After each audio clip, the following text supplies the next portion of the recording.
The mainstream media continue to attack Dominic Cummings until they make sure that Boris and Dominic have been taken down, and the European Union are smelling trouble in the UK. So they're trying to find a new way to work with the opposition parties to extend the Brexit transition and delay it again. And so we're going to talk about all that and the media backlash with this whole witch hunt of Dominic Cummings. As you know, with the last couple of days on this channel, we've covered this whole Cummings story. I'm not going to repeat everything that we've already said, but when the story first came out, I didn't form my opinion, unlike a lot of other people out there. I wanted to hear the facts first, and then when we've obviously now we know everything, the whole story, we know that it's clear that he didn't break the lockdown rules in that sense, because there were always special circumstances that could apply to anybody.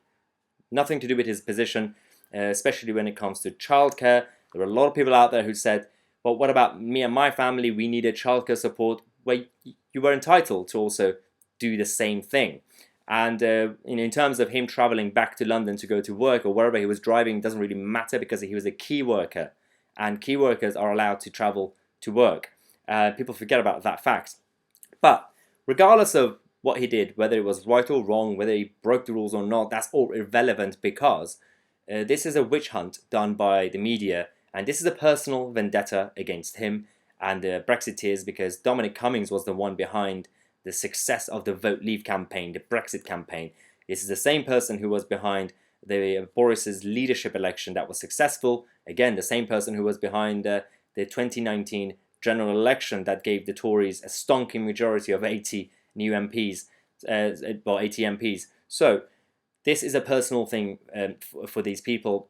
Not everybody is in the same category. We have Piers Morgan. He's not necessarily in that category, but he's slightly losing it these days. For those of you who might not have seen, earlier today on Twitter, Piers Morgan and I had a bit of a clash, and he was defending the BBC bias, which is ridiculous. Firstly, he works for the ITV, they're competitors. Yeah, he was defending the whole cabal, because the BBC obviously have to go with their charter. They have to be impartial. They have a code. And BBC Newsnight and Emily Maitlis, the host, decided to abandon those values and go on a personal rant against Boris Johnson and Dominic Cummings, which was very unacceptable. I challenged Piers Morgan to come on my show at 8 p.m. tonight, the daily vlog that we have. He's not coming on the show, but there's a possibility of me going on Good Morning Britain, so I'll keep you guys posted. But at 8 p.m. tonight, after this video, I'll be talking about what happened there and the media bias against this whole situation. But now that we're talking about the media and how this has resulted in this whole European Union finding a new way to plot against Brexit, watch this first. Who rather embarrassed the fact he's got 270 emails from angry constituents. The polls. When's Mr. Cummings going to quit? Should he be sacked? You're looking forward to defending him? I bet you're not. The Duracell bunny that is Matt Hancock about to do. He's doing the 5 o'clock news conference. Firstly, is that really necessary, and is that acceptable behaviour by a credible mainstream media presenter and reporter? Because firstly, Matt Hancock, who's the health secretary, it has nothing to do with what Dominic Cummings has done. Again, whether he did something right or wrong, that's irrelevant at this point, because Matt Hancock didn't do anything. And the name calling, that's my first issue. Duracell bunny, why? That's one. It's not even relevant. Second problem is he says, "Are you looking forward to defending Dominic Cummings?" And then he follows that by, "Probably not. Don't think you are." He's now deciding what Matt Hancock is thinking, and then he's got obviously his colleagues, Joe Pike from Sky News, actually praising his behaviour, actually condoning, not only condoning, actually supporting, saying this is how we should do it. We should, just shout at Her Majesty's minister. This is Her Majesty's government, and are you kidding me with this? So this is the sort of people that we're dealing with at this point. No integrity, and also no honesty from them, because the double standards continue. As I said, this is a personal vendetta against the Brexit side, the Tory side, whether the government side, and especially Dominic Cummings. They're using Dominic to bring everybody else down, and a lot of people are falling for it, because when we talk about the double standards, we're talking about things like this because there were a number of left-wing MPs who actually broke the rules, and none of these people in the media have been calling for them to resign. None of them. So we have, four of them. We have, for example, Stephen Kinnock, who drove hundreds of miles during the lockdown to visit his parents because I think it was his dad, Neil Kinnock's birthday or something. And then you have another one in Wales that did a picnic in Wales whilst it was obviously illegal because Wales still have different lockdown rules. It's very strict. There's no freedom in Wales these days. And there's another one. He attended a funeral with 100 people during the lockdown. He's not resigning.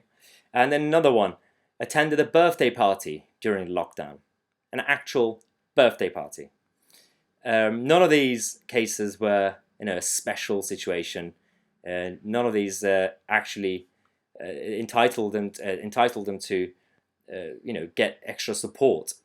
Whereas Dominic Cummings' situation was that he needed obviously childcare, and regardless of that, the way he travelled from London to Durham, he was in his car with his family. He didn't get the train or public transport. He didn't get near anybody to infect them. So the people who said that the problem with the Cummings case is that he could have, it was a risk, he could have infected people. Well, how?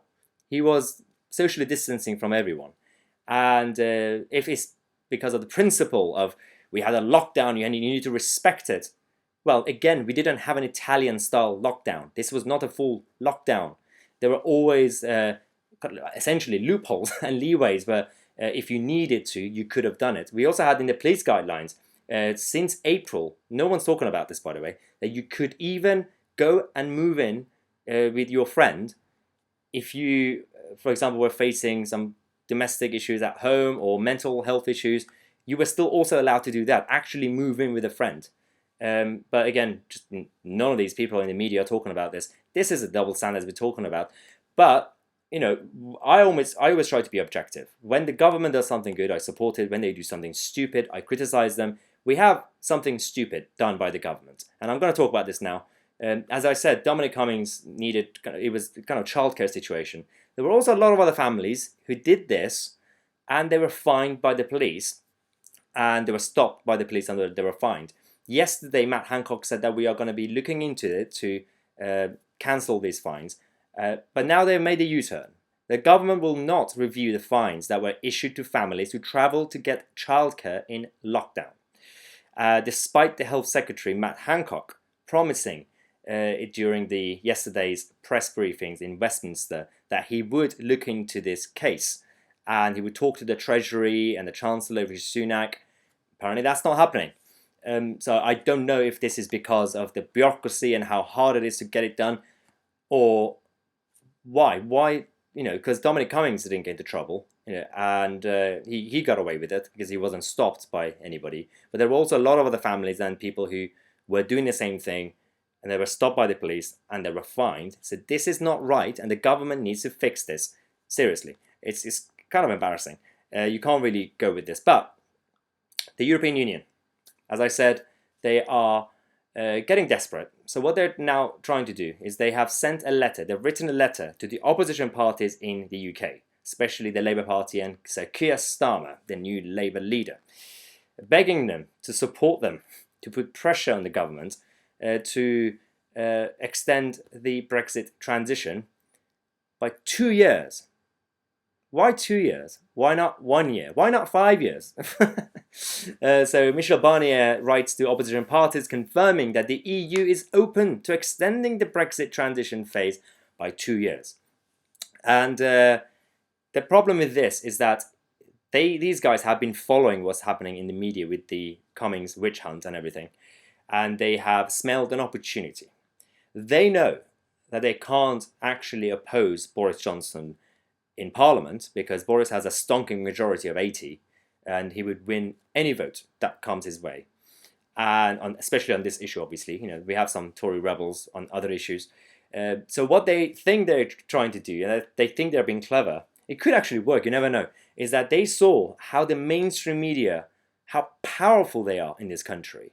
These are the people who forced the public, manipulated the public essentially brainwashed them into thinking that this is the end of the world, and lockdown, a full black and white lockdown, blanket policy is the only way that could save your life. And now everyone's scared. They don't want to go back to work. They don't want to go. I've been going on the tube in London for the past week since they've relaxed the rules. No one's on the tube. Everybody's scared. The media have that pressure. The media have also changed the public opinion, and they're now against Boris Johnson. The opinion polls are now going against the government because of Dominic Cummings. They are powerful people, and they could shift the public thinking. This is why Michel Barnier wants to actually, even though he wrote a letter to the MPs and parties, he's actually hoping that these parties, the Labour Party, say Keir Starmer, could then use the media to put pressure on Boris Johnson. And then Boris's approval ratings collapse, and then the people say, Boris, you have to extend Brexit, otherwise we're not going to vote for you in the next election. So this is what they're hoping. And how successful they're going to be, that's kind of something that we can debate at some point. But it's a very desperate move by the European Union, especially Michel Barnier. The same guy who yesterday revealed that when he was foreign minister in France, he authorized the plan to open the controversial labs in China. Really? This is the same guy. He has no credibility. And he's trying to now destroy Brexit again. So, as I mentioned, later tonight at 8 p.m, I'm going to be talking about the mainstream media, especially with Piers Morgan, what's been happening. So make sure to tune in then. And obviously, if you're new to the channel, don't forget to subscribe to the channel and click on the bell next to it. We have a daily news show at 5:45 p.m. and a daily vlog at 8 p.m. I'm Tousi. I'll see you guys in the next video.